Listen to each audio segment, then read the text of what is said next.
God.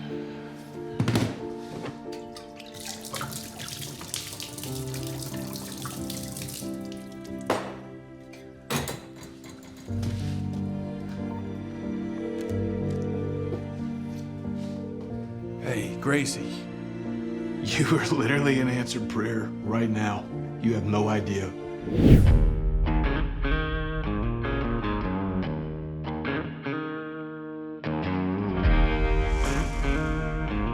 Rashad and I talked about it maybe 5 or 6 episodes into the season, and he said, here's something I'd like to move towards. We're thinking kind of towards the end of the season. And I was really glad because there needed to be some substantial consequence for Grace not being around anymore. And he kind of pitched this idea of, we think Judd might have a drinking problem. And so I said, okay, cool. Personally, I got sober from alcohol and drugs when I was 22 years old, so I know a little something about that. I'm involved in recovery and continue to let myself be helped and help other guys out. And kind of went, oh, good, then, at least it's familiar territory. And hopefully within the network TV constraints, we can do as truthful a version of this as possible. And so I said to Rashad, look, since this stuff doesn't happen overnight, let's start kind of like planting these little seeds, even if it's something as simple as I'm isolating a little bit at a party or kind of lost in my cups a little bit at some point. And he liked that idea. Rashad was wonderful to work with this whole season. And but he's always been wonderful to work with. But he was really proud of this episode and really proud of us telling the story. And then Brad Beaker came to me and said, there's a version of the script right now where you have alcoholism. He said, I just want to really do it. If we're going to do it, let's make it messy. Let's make it a real problem. And Brad is one of the best directors I've worked with, period. Not just in television, but period. And he's somebody we all admire and look up to. It's because of little things like that. His mind is usually ahead of where the rest of us are at. And he's always thinking just in an incredibly selfless way, what does the show need to be better? What does it need to be better? And if you're going to tell the story about somebody suffering and struggling with alcoholism and a crisis of faith, then, make it as real as the network will allow you to.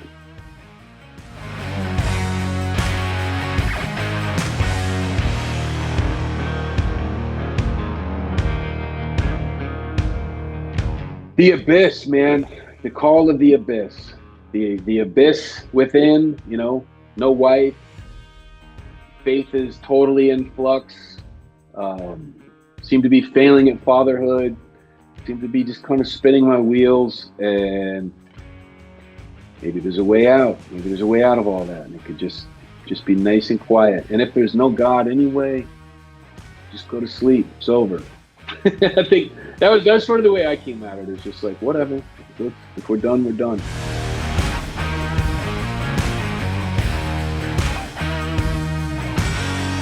Well, in fairness, there you go. Some people would suggest that in the midst of a crisis of faith, if you walk into a burning ammunition factory and walk out unscathed, that's a sign.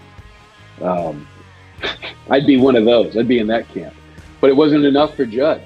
He just kind of saw it as another thing he failed at. Or that was my take on it. Is, man, I can't even go die accidentally. I don't think that Judd would be willing to kill himself outright and kind of abandon his responsibilities like that. But I think he was in a place of like, yeah, well, I get killed on the job and die a hero's death. See you later. And so that's how I tried to play that scene. It's Sierra, through her acting, and the writers through the way they wrote that character and this couple, did such a powerful job of kind of cementing the bond between these two people. And one of them got ripped away, and so what's left? Maybe the faith was all kind of rooted in her. Maybe it was her faith, and I just jumped on board because I loved her so much. And now, in the absence of her, maybe I I think Judd was really asking these questions about, is there anything there at all?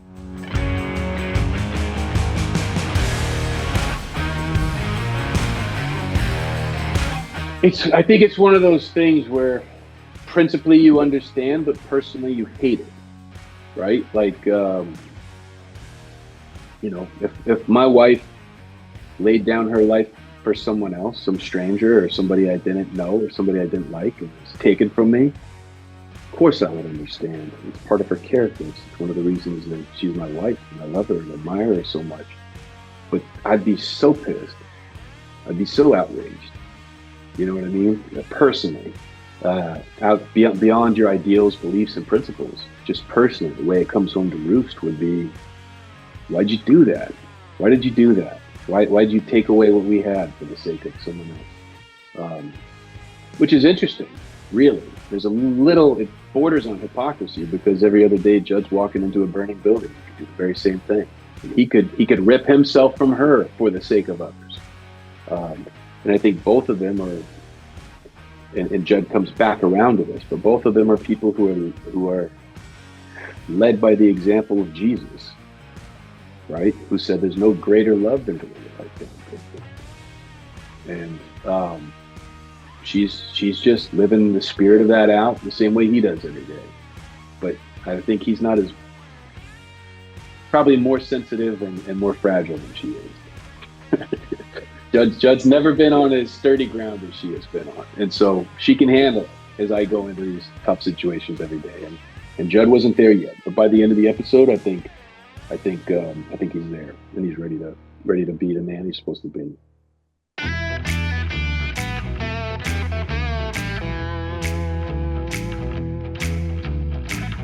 Yeah, sure. Probably not one. Even with Owen there?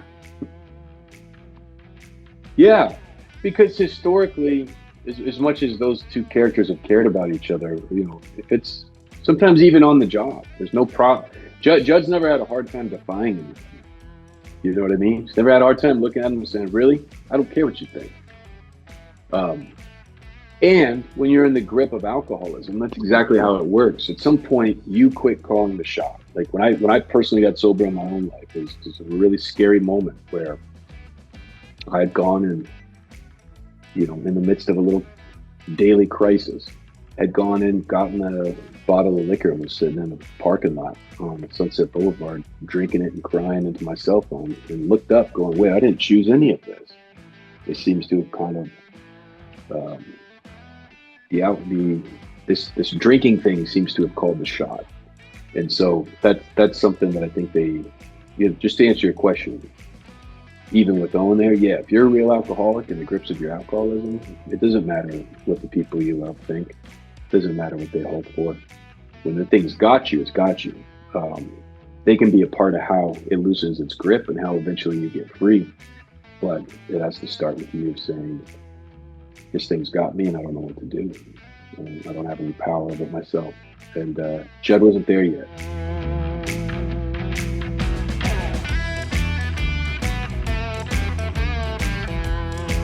Right.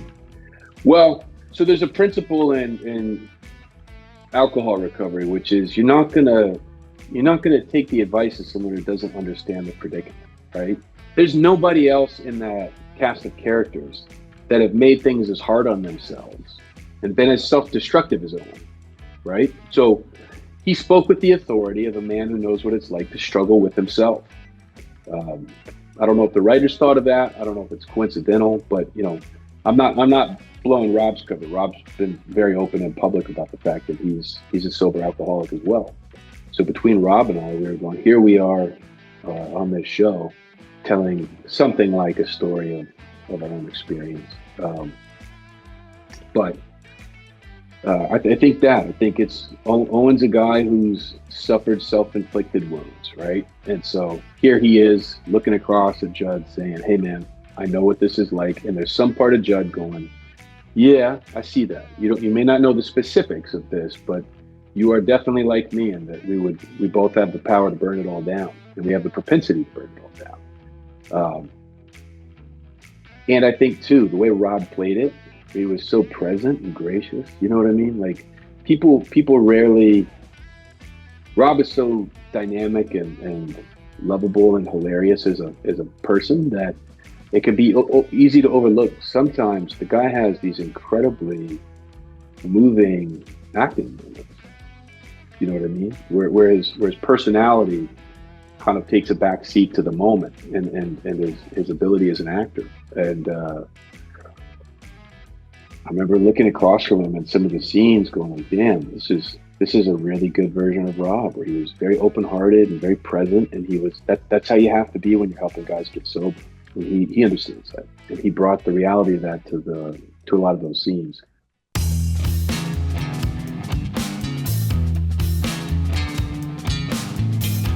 Yeah, I mean, first, we're so happy that Tosh got to act that. You know what I mean? I'm so happy that she got to let her beautiful hair down and be seen on screen. And you know, she and John got to play those parts together. And I remember Rob and I were sitting in the pew when we did the first take, and we both turned, and like Tosh just looked great. Yeah, she looked so beautiful, so happy. I thought she acted that scene really well. But it's the kind of thing like in life, like if you're going through a breakup or heartache or unrequited love, and the people next to you are kind of peaking and hitting a high note of their own love or consummation of some desire for another person, it can make you feel low and on the outside of things. And I think that was my take on it.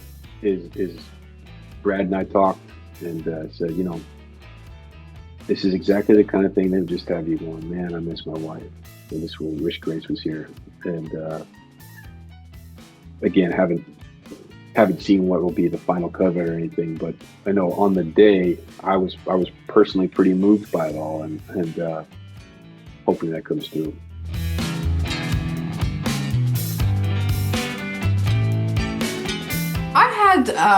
We had discussed, I knew, it's not like I got the script and saw it. Like we'd been discussing how to sort of give the audience a satisfying ending to Marjan's story and how to progress her personal life. Because we've seen her professional life progress a lot over 5 seasons.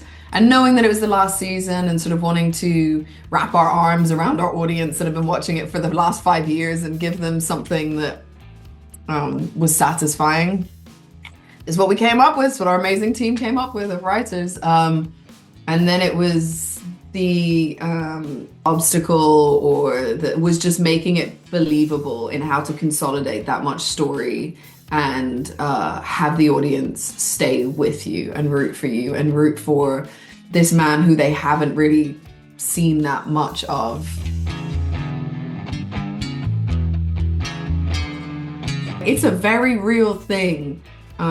The desire to gain that respect, all the childhood stuff that's there and not processed, and it gives levels. It was interesting to get the opportunity to do that because we keep seeing her in the same way, in the same places that bring out similar responses from her. So to put her in a completely different environment meant the audience got to know her in a different way.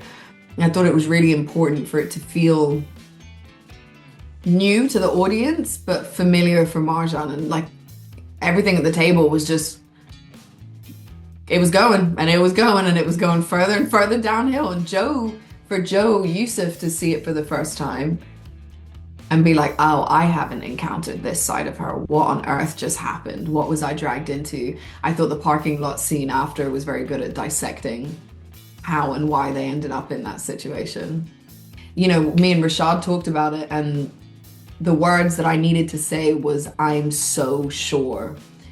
And that's what I said to Rashad, and he was like, absolutely. And I was like, that's what my parents want to hear. It's nothing to do with them trying to control me. It's nothing to do with them having a better version of my life that they want me to live. It's to do with them being like, do you know? That was really strange behavior. Like, we're just trying to protect you. So the moment that she says, I am so sure, and looks her parents in the eyes and has that level of conviction, then they're all in.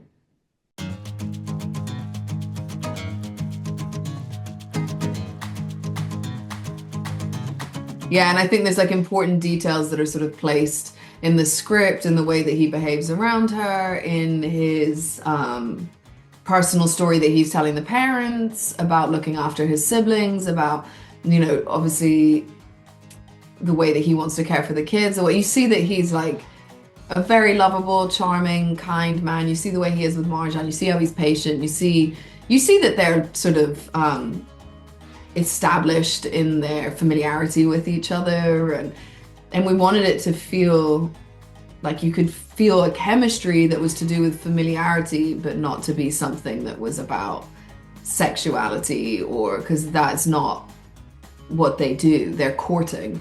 And it's kind of beautiful to see intimacy explored in that way on TV, because it's rare that you get to see it.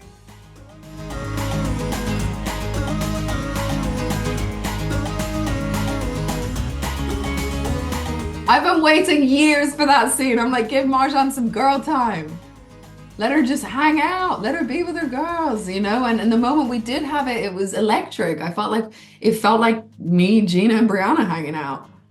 It felt like, oh, these people really know each other. They're comfortable, but uncomfortable because of the situation. Like, that Nancy and Marjan are totally disarmed in seeing the person who's always been sort of this beacon of strength in a moment of extreme vulnerability and need. I thought that was beautiful. I think that was Rashad's idea, because he talked about it a lot with me on the phone, and finding that and that connection between them that felt so tender, so spiritual, so much humanity. It was a to-do, because you can't tell Marjan she's getting married and expect understated, even if it's last minute. And you can't tell Tash that she gets to have a wedding scene and expect me to be like, yeah, just put on whatever, yeah, it's fine.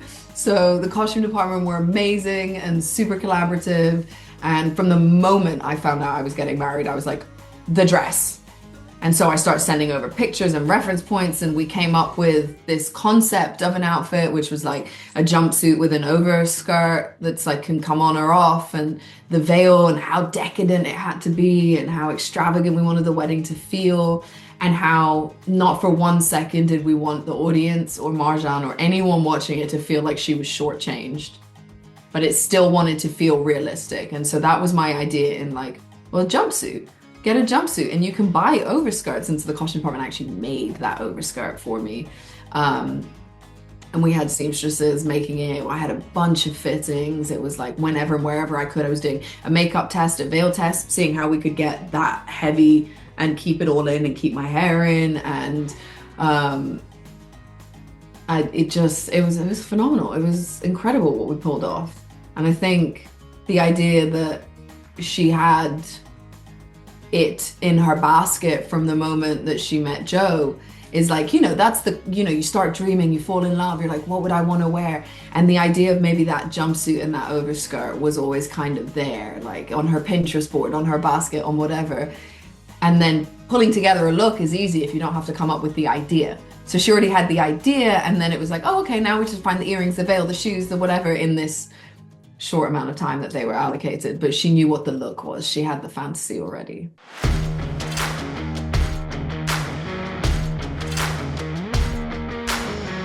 No, it's really nice. When we do Joy on our show, I think we do it very well. And it was an amazing day. I think it was one of the best days of my career.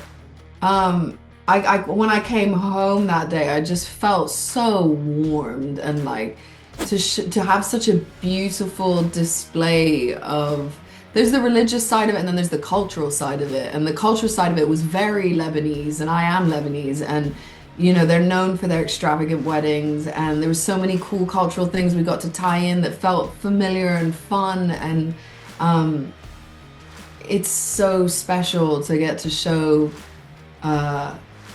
anything and everything you could do to show Arabs in a positive and affirming and realistic light, because there's been so many negative stereotypes, and for so many years, and I think they have really real consequences. I mean, they do have very real consequences, and so to get to do this big party and to show people having fun and dancing and the community and the music, and you know, it just felt like a really far, like I'd come a long way from when I first entered Hollywood, and the kinds of things that were being offered to me and the kinds of roles that I saw Arab women in, like very subservient and very toxic, stereotypical. And so this celebration meant so much to me. And to look at my friends and like my castmates who are my friends and see them getting an insight into some of my culture and having so much fun learning the dance and listening to the drums, and you know, just being like, is this gonna be your wedding one day? Me being like, absolutely, this is gonna be so fun. Any part of me that like hadn't considered it before is now like, we're definitely doing this.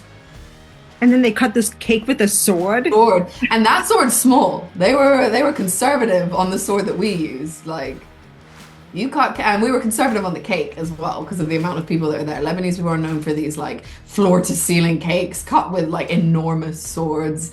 But I think it was really fun and really beautiful and really important, the wedding and the celebration and how much fun everyone had. And you know, we had the Muslim Public Affairs Council, MPAC, there giving guidance and stuff, and that was about the religious side of the ceremony and really sort of breaking down the religious versus the cultural in this wedding, and how every individual has their own set of parameters and like boundaries and things they do and things they don't do. And some weddings are mixed and some weddings men and women are separate, and obviously you have to look at the human being that's there. And it's Marjan who sleeps in a firehouse with all these men, and you know, it's Marjan who hugs all her dudes and spends time alone with. It's like you have to look at the human being who I've been for the last 5 years and be like, what does her specific wedding look like? What feels good for her? And we created this like stunning wedding that was so her and felt so natural, and again, like didn't feel like she was shortchanged in any way, which was really important to me. Because when it was like, oh yeah, she's gonna have like a shotgun wedding, it's gonna be so quick, I was like, oh, there's nothing subtle about Marjan. We're not gonna give her a subtle wedding. If we're doing wedding, we're doing wedding. And I think that was Rashad wrote that funny line at the end of the scene with the parents, which the mom's like, I always thought you wanted to have a big wedding. And then I turn around and say, yeah, I plan to. I mean, when you have the 126 to help. You have the 126, you're an influencer, you have 5 million followers or whatever. You know what I mean? Like, we forget all these extra, because we were talking about how realistic, and we were like, it's so realistic. Oh, Cleo, my dog's in it. She finally got her cameo 5 years in. We were waiting for like the right scene for her, and then I realized like, oh my God, like this is it. We're ending, and I'm sure the last 2 episodes are going to be some massive, and they were asteroid, nuclear, with this and that and the third. So she got that one shot on the chair where she's in her little wedding dress, and I was like, it's probably not going to make the cut. And Brad thankfully kept his word to me because he knew it was important to me, and it's like a capsule for that time in my life. So for me and for like fans who really know, they'll know exactly who that dog is, and that Easter egg is going to make people so happy. Yeah, I've seen an early screener of it, so I've seen the episode and I watched it with my family, and they were like, they did not care about watching me get married. When Cleopatra popped across the frame, everyone was like, is that Cleo in a wedding dress?